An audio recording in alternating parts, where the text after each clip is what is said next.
लो गुरुपद कंज, कंज का मतलब कमल होता है। कमल से क्यों, गुलाब क्यों नहीं? फूलों का राजा तो गुलाब, इसलिए कि कांटों के बीच में मुस्कुराता है। फिर कमल को क्यों दिया गया? इसीलिए कि कमल जल में सकता नहीं है। जल दीजिए, जल धड़क के गिर जाएगा, उस पर अर्घेगा नहीं। आसक्ति तज्जो ब्रह्म अर्पण कर्म करता आप है, जैसे कमल को जल नहीं लगता उसे यूं पाप। हमारे ऋषियों महर्षियों पूर्वजों तत्वदर्शियों ने गुरु के चरण को कमल कहा। कमल में जल नहीं लगता, मतलब जिस पुरुष में माया सच नहीं सकती वो कमलवत। माया का आकर्षण जिसको न हिलावे, माया से जो प्रभावित न हो, माया रूपी जल से जो प्रभावित न हो, वही फूल कमल है, वही मनुष्य में सबसे ऊपर वंदनीय है।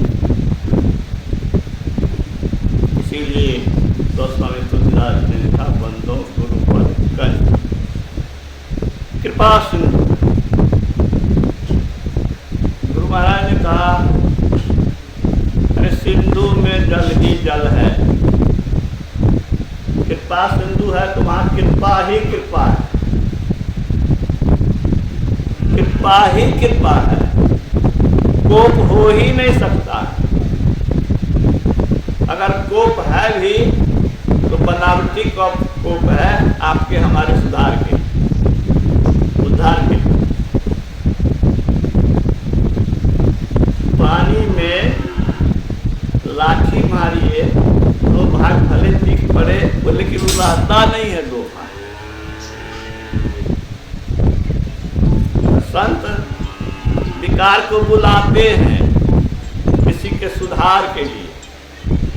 गुरु महाराज को भी देखा गया, कभी डांटते हुए, तुरंत हंसते हुए, देखो कैसे कैसे कर रहा है। डांट दिया इसलिए कि उसके अंदर की बात। कृपा के रूप अग्नि जो है ताप स्वरूप, अग्नि क्या है? ताप देता क्या? वो कर भी देता है, ज्यादा को भगाता है। ऐसे ही वो कृपा करके हमारे दुर्गुणों को दूर करते, हमारे उद्धार का रास्ता और मनुष्य रूप में वह ईश्वर। जिस तरह से सूर्य के निकट अंधकार जा नहीं सकता, वैसे ही उनके निकट अज्ञान या माया का प्रभाव पहुंच नहीं। उनकी वंदना हम लोग इसलिए करते हैं कि कृपा सिंधु है। गुरु महाराज के जन्म सती अभिनंदन ग्रंथ से आप रहेंगे कि निकट बैठने से या आंख में आंख, दो शब्द है वो मैं रोकूंगा। जो वाक्य मुझे बहुत प्रेरणादायक मिलता है, ज्ञानप्रद मिलता है, मैं उसे पूरी तरह कंठाग्र करता हूँ। मैं चाहूँगा कि आप लोग बेटा जो वाक्य ज्ञानप्रद और प्रस्तुत करने योग्य है, प्रेरणादायक है, उसको आपकी नोट करें। तो क्या कहा महाराज ने? महाराज ने बाबा देवी साहब के को कहा था, महावीर नाम कि बाबा देवी साहब अपने गुरु का वक्तव्य निकट बैठने से या आंख में आंख मिलाने से गुरु की आध्यात्मिक शक्ति और ताप शिष्यों के सर्वांग में प्रवेश करके उसका कल्याण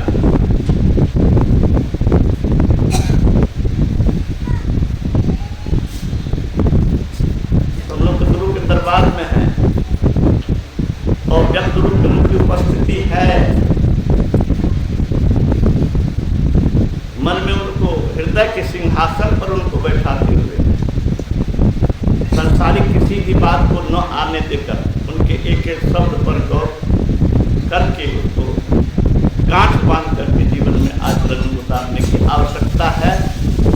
उद्धार का यही रास्ता है और कोई रास्ता है नहीं। युगों से सृष्टि के आदि काल से हो गए। स्वामी रामकृष्ण परमहंस जी ने कहा कि दांत जो है खुजलाने में बड़ा मजा आता है।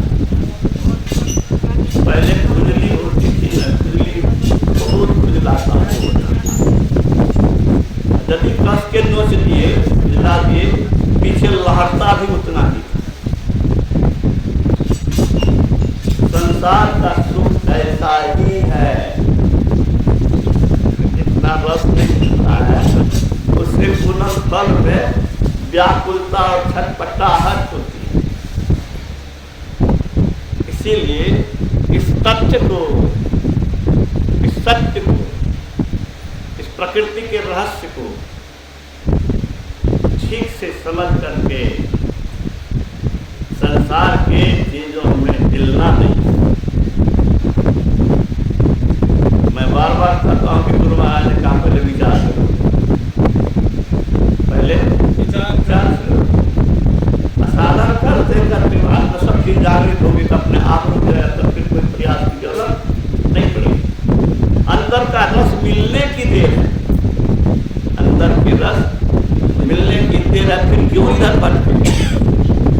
ब्रह्म पीयूष मधुर शीतल जो पे मन रस पावे तो तत्व रूप विषय कारण ऋषि वासर धावे। अंतर में जब वह चुंबकीय शब्द हमारे सूरत को खींचेगा, उस आनंद में मस्त हो जाएगा, तब फिर ये संसार का आकर्षण कैसे ला सकता है। स्वामी राम सिंह अमेरिका में बहुत लंबे लंबे व्याख्यान किए, घंटों का, 1-2 घंटा। अंतिम दिन जब चलने लगे, उन्होंने कहा आज मैं 1 मिनट का विदाई समारोह में भारत आने वाले 1 मिनट बोलेंगे, 1 मिनट का आदि क्या बोलेंगे। बड़ी उत्सुकता कि 1 मिनट में क्या बोलते। उन्होंने यही बोला कि संसार का आकर्षण जिसको हिला नहीं सकता वो संसार को हिला।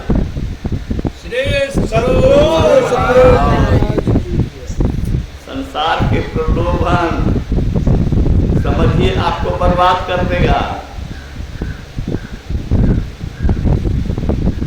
शारीरिक सुख, मानसिक सुख, इंद्रिय सुख ललचाता है, इंद्रियां ललचती है।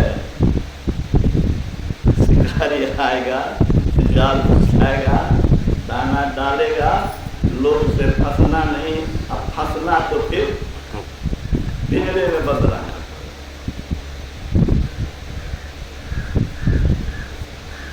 बार बार इस तथ्य को अपने मन में बैठा करके अधिक से अधिक अभ्यास करने की जरूरत है। गुरु महाराज के शब्द को रखो, जो सुखदायक मालूम पड़े, जो मालूम पड़े लेकिन वो भयानक दुखकारी है, वही माया है। संसार की बहुत चीजें बहुत सुखदायक मालूम होती है, लेकिन वही पीड़ा का मूल कारण है। सारे दुखों का मूल कारण ये इंद्रियों का सुख, संसारिक लालच। तो बड़ी आवश्यकता है। क्या करें? गुरु महाराज ने कहा, जैसे कंगाल पैसे को नहीं भूलता है, वैसे पर नाम रटोगे। अभी जैसे कंगाल पैसे को नहीं भूलता है, कंगाल का मन ललचता रहता है,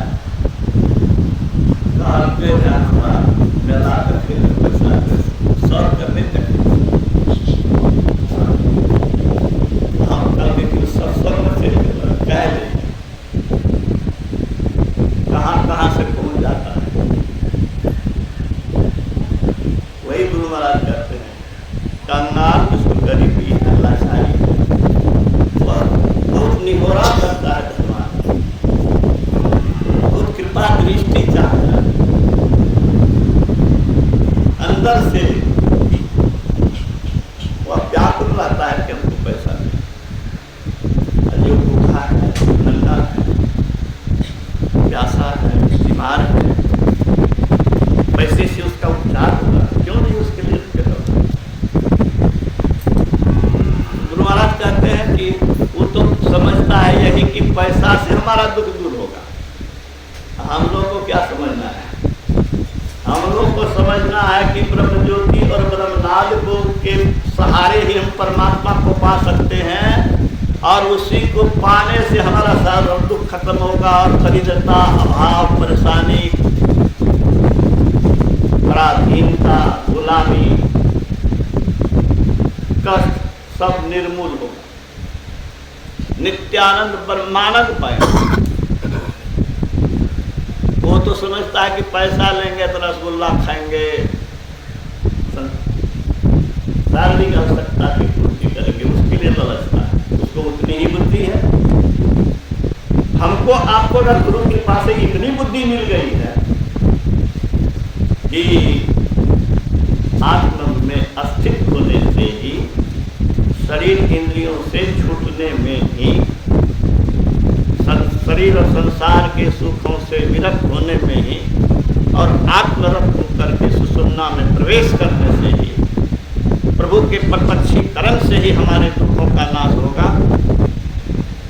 तो जाना, लेकिन इसको पाने के लिए ललायत नहीं है तो फिर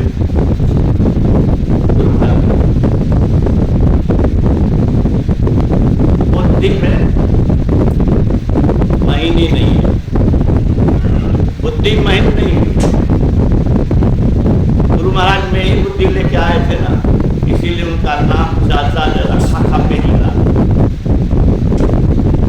और बाबा देवी साहब ने कहा कि ये नाम तुम्हारा सर्वोपयुक्त है, सर्वोपयुक्त है, सब तरह से उपयुक्त है, क्योंकि तुम्हारी बुद्धि में ही, अब में ही नहीं रहती, बुद्धि इतनी सूक्ष्म नहीं होती, तो सूक्ष्म तत्व को पाने की भूख क्यों लगी?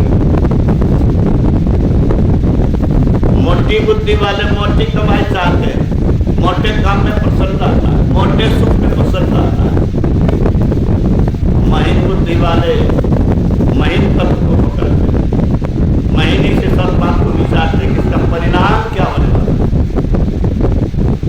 धन सुख, मन सुख, इंद्रिय सुख, सब दुख तजिते विषय दुखदाई ब्रह्म खाई होगा। स्वामी विवेकानंद ने कहा, किसने कहा? स्वामी विवेकानंद। कौन थे स्वामी विवेकानंद? स्वामी विवेकानंद जैसे अध्यात्म के भौतिक जगत में सूर्य है, वैसे ही आध्यात्मिक जगत में और ज्ञान जगत में सूर्य। ये कौन कहा? ये अमेरिका के विश्व धर्म सम्मेलन के संयोजक ने कहा था। आखिर वो सोचने वाला आदमी कितना महान होगा कि सभी धर्मों में सामंजस्य हो, वैमनस्य दूर हो। गुरु महाराज के प्रवचन में आया है, संत मत क्या है? संत मत वैमनस्य को दूर करता है, संत मत सामंजस्य स्थापित करता है, संत मत मेल कराता है, संत मत बेमेल नहीं कराता है। जो बेमेल कराता है वो संत मत का आदमी नहीं है, वो संत मत नहीं है।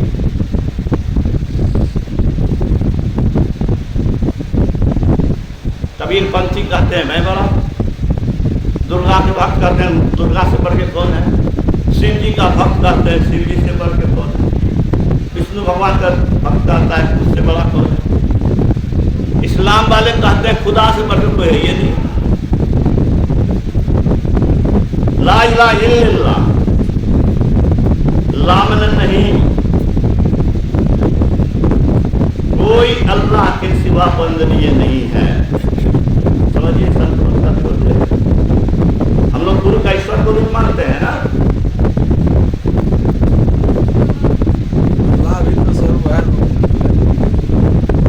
वो ठीक है, लेकिन उसके कहने का मतलब क्या है? उसके सिवा कोई पूजनीय नहीं, कोई वंदनीय नहीं। अगर अल्लाह जब सब जगह है तब तो फिर दूसरे की बात कहाँ आ जाती है? दूसरे की बात आने का मतलब ही कि आप उस अल्लाह को मानते हैं, दुनिया कुल मालिक को, और इधर को नहीं मानते। अल्लाह के सिवा कोई पूजनीय नहीं। हालांकि स्वामी रामकृष्ण ने ये बात का जवाब दिया। स्वामी रामकृष्ण ने कहा कि देखो, उन लोगों का इतना विश्वास है कि दुनिया का मालिक ही वंदनीय है, वह उस पर अमल करता है। मतलब दुनिया के कोई चीज को महत्व नहीं देता है, वह अल्लाह को कहता है। लेकिन अल्लाह को बताने वाला कोई गुरु तो चाहिए, अल्लाह के पास जाने वाला कोई मार्गदर्शक तो चाहिए। जो भी हो, लेकिन सांप्रदायिक झगड़े देश विदेश में है ना खूब। आज फिलिस्तीन में और इजराइल में क्या हुआ है? ईरान और इजराइल में क्या हो रहा है? अब भारत में क्या नहीं हुआ? धर्म के नाम पर ही बंटवारा हुआ ना भारत। और बांग्लादेश में क्या हुआ? लाखों इनको आज फैली सरकार के घर में लगा दिया जाता है, करोड़ के बिजनेस को आग लगा दिया जाता है। ये सांप्रदायिकता। संत मत यही कहता है कि विश्व के जितने भी मत है सबका सार एक ही है।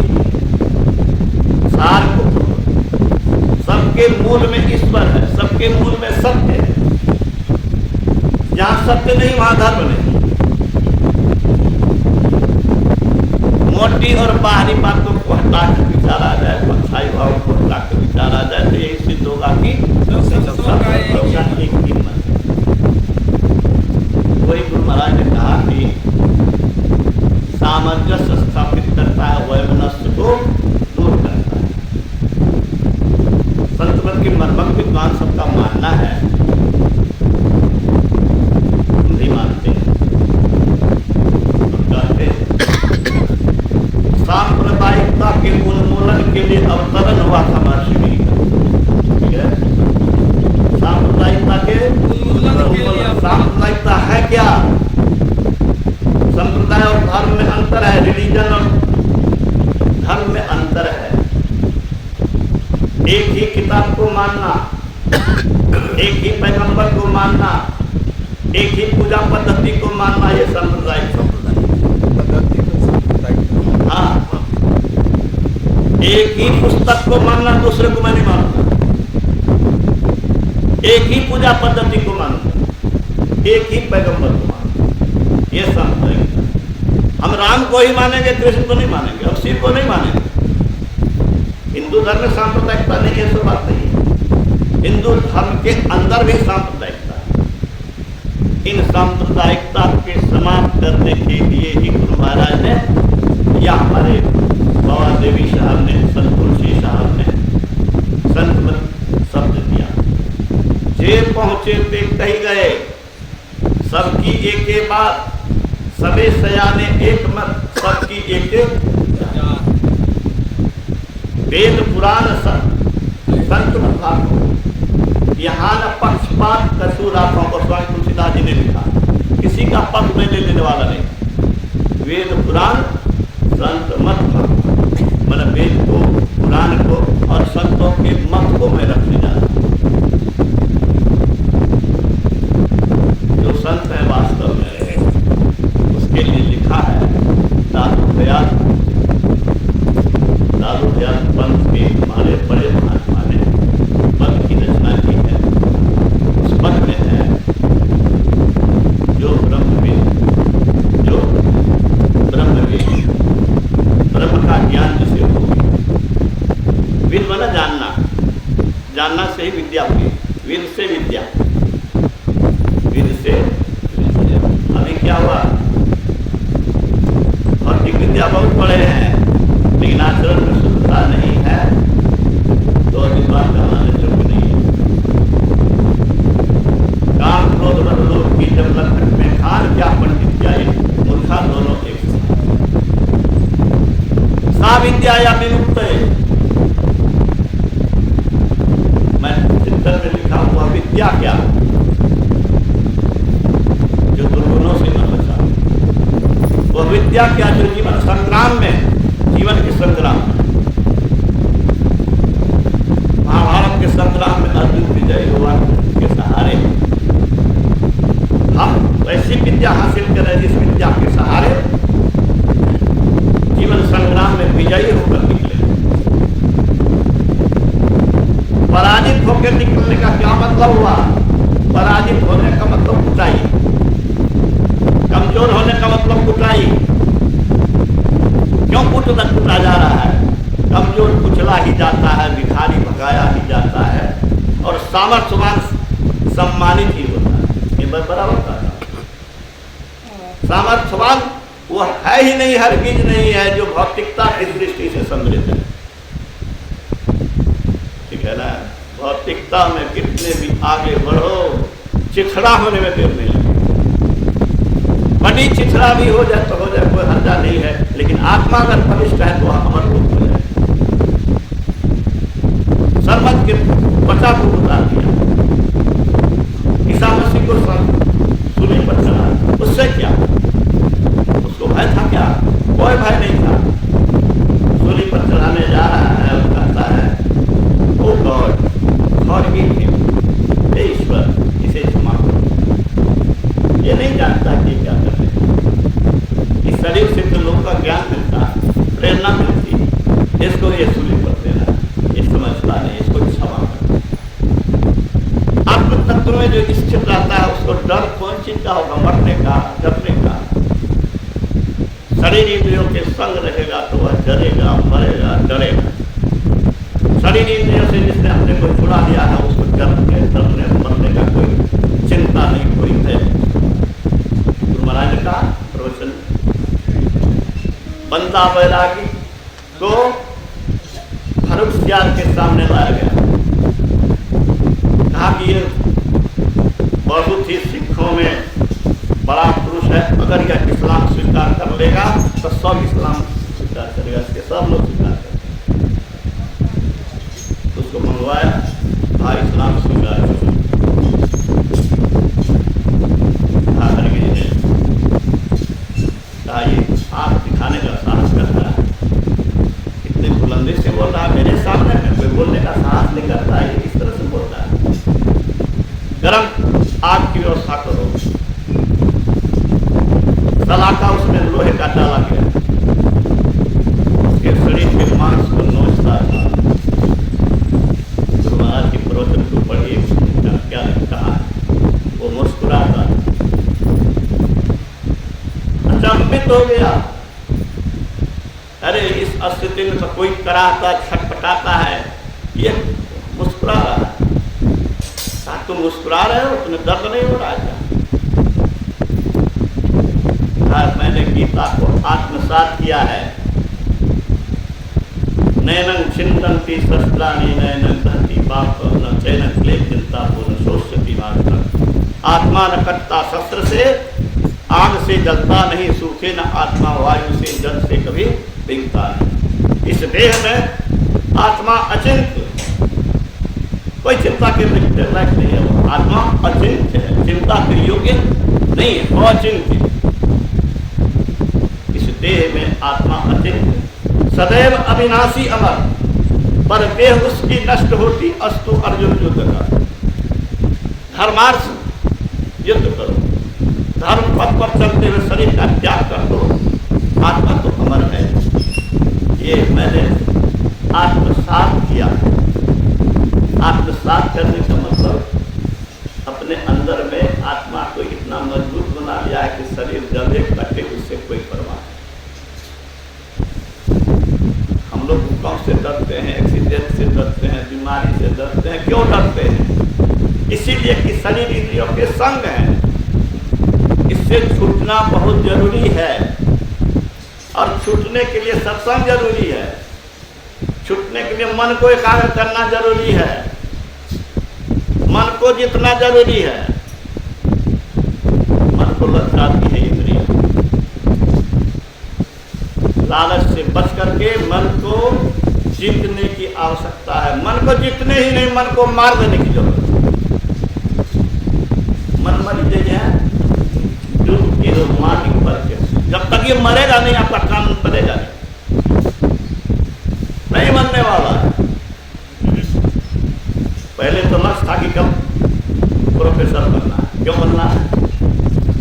कलेक्टर क्यों नहीं बनना है, इंजीनियर क्यों नहीं बनना है, डॉक्टर क्यों नहीं बनना है, वहाँ घुसखोर बनना है, वहाँ मंत्री के अधीन में रहना है, ये मेरा सपना है।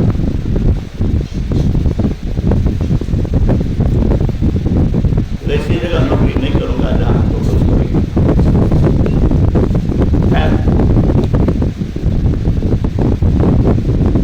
तो गुरु महाराज के एक शब्द बोला, जैसे मतवाले हाथी को, जैसे मस्त हाथी को अंकुश के द्वारा वश में किया जाता है, वैसे गुरु ज्ञान से मन को वश में करना चाहिए। जो मन को वश में करता है वह संसार को वश में करता है। जो मन को वश में करता है संसार को बस में संसार को वश में। जिसने पिंड को जीता, बोलो, ब्रह्मांड को जिसने जीता। ब्रह्मांड को जीता, ये गुरु महाराज का वाक्य है। जो सत्संग नहीं किया वो क्या जानने गया यार?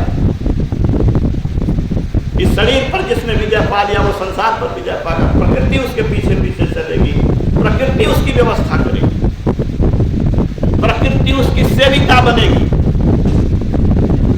स्वामी रामतीर्थ ने कहा, क्या मजाल है देवी देवता का कि आत्म तत्व में तुम स्थित हो जाओ और तेरा जूता खोलने के लिए, फीता खोलने के लिए विवश न हो। देवी देवता की क्या औकात है जो मन इंद्रियों से अपर। देवता देवी क्या है? मन के अधीन है ना, किसी से छिपा हुआ नहीं है कि देवराज इंद्र अहिल्या की कहानी किसी से छुपी हुई नहीं। तो देवता भी इंद्रियों के अधीन है। देवता भी मन की मानसिक सुख चाहता है, इंद्रिय सुख चाहता है, लेकिन इंद्रिय सुख से बढ़ करके जिसने आत्म सुख पा लिया, आत्म रस पा लिया, उसको संसार का लालच कोई हिला नहीं सकता। वही बात तो स्वामी रामतीर्थ ने कहा, वही गुरु महाराज कहते हैं। हम लोग का सपना यही है, हम लोग का लक्ष्य यही है। जिसका यह लक्ष्य नहीं उस सत्संग क्या सुना है? सत्संग किया कौन चीज जिसका यह लक्ष्य नहीं है? स्वामी रामतीर्थ ने कहा, सॉरी रामदेव ने कहा, छोटे लक्ष्य के लिए जीना इस शरीर का अपमान। बहुत अनमोल बात का होगा। छोटे लक्ष्य के लिए जीना इस मनुष्य शरीर का अपमान। विद्यार्थी चपरासी बनने का लक्ष्य बनावे, किरानी बनने का लक्ष्य बनावे तो बुद्धिहीन है और अपना अपमान है। इसके अंदर जो शक्ति इस हाई स्कूल में पढ़ते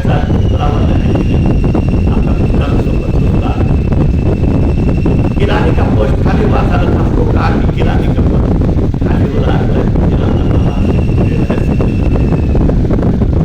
किरानी बने। तो छोटे लक्ष्य के लिए जीना इस आत्मा का अपमान है, आत्मा की शक्ति का अपमान, मनुष्य शरीर का अपमान, इस गुरु का अपमान। हमारे गुरु आत्म तत्व को पाने के लिए दिया लगाया और तब तक चैन नहीं लिया जब तक कि पाया। हम यही कहते हैं, हम बहादुर मत बनिए, देखो सुखा मत लीजिए बुद्ध की तरह, लेकिन कम से कम ये ध्यान तो रखिए कि खा पी करके मसारियों में ठीक से ध्यान करें। अब कल देखिए आगरा करके आपको रसगुल्ला देख बता दिया। हमको आदत है शुरू से अन्न को ब्रह्म मानते हैं, उसके चलते हम जाना तो नहीं जाते, जाने का सवाल साफ करने जा सकते। आपने हमको रसगुल्ला खिलाया कि हमारे हमको बर्बाद किया। तो गुरु महाराज ने कहा, मन को वश करने के लिए तीन बातें मन को वश में करना जरूरी है। वश में करने के लिए तीन बात उन्होंने बताई। पहला तो सत्संग, सत्संग नहीं सुनिएगा तो ये मन में बैठेगा कैसे, प्रेरणा मिलेगी कैसे, खींच लेगी धरती। ऊपर पानी अपने आप जाता है क्या? पानी ऊपर अपने आप नहीं जाता है, मोटर लगाते हैं तो ऊपर जाता है। ये मन जल का स्वभाव नीचे जाना, और मन का स्वभाव क्या बोलो सभी? नीचे। मन का स्वभाव है इस माया में लिप्त रहना, ये स्वाभाविक है। इससे ऊपर उठने का प्रेरण मिलेगा तो सत्संग से मिलेगा, संतों की वाणी से मिलेगा। तो पहला चीज बताया उन्होंने सत्संग, और दूसरा ईश्वर भजन, दूसरा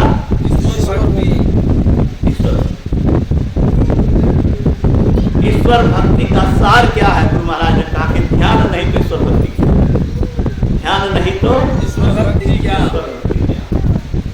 तो दूसरी बात हुई क्या? दूसरी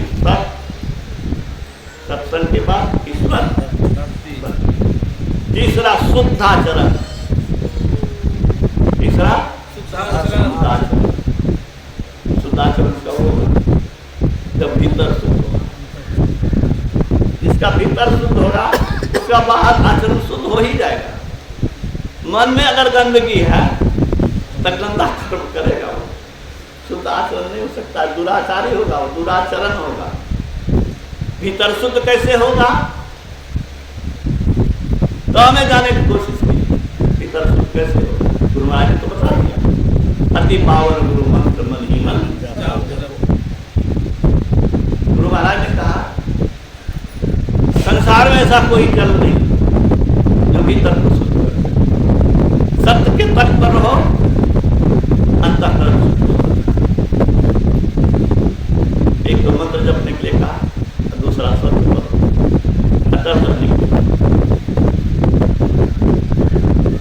गुरु जाप मानस ध्यान मानस कीजिए देर साध कर, इनका प्रथम अभ्यास कर शुद्ध करना चाहिए।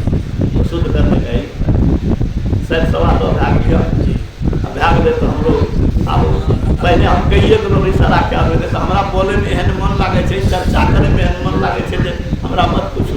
आज से जब भूख लग जाए हमरा कहे प्रवचन के टाइम भूख नहीं लगे, प्रवचन के टाइम हमार बीमारी भए जाए और हजू बाजार बाजार समय है 10 मिनट और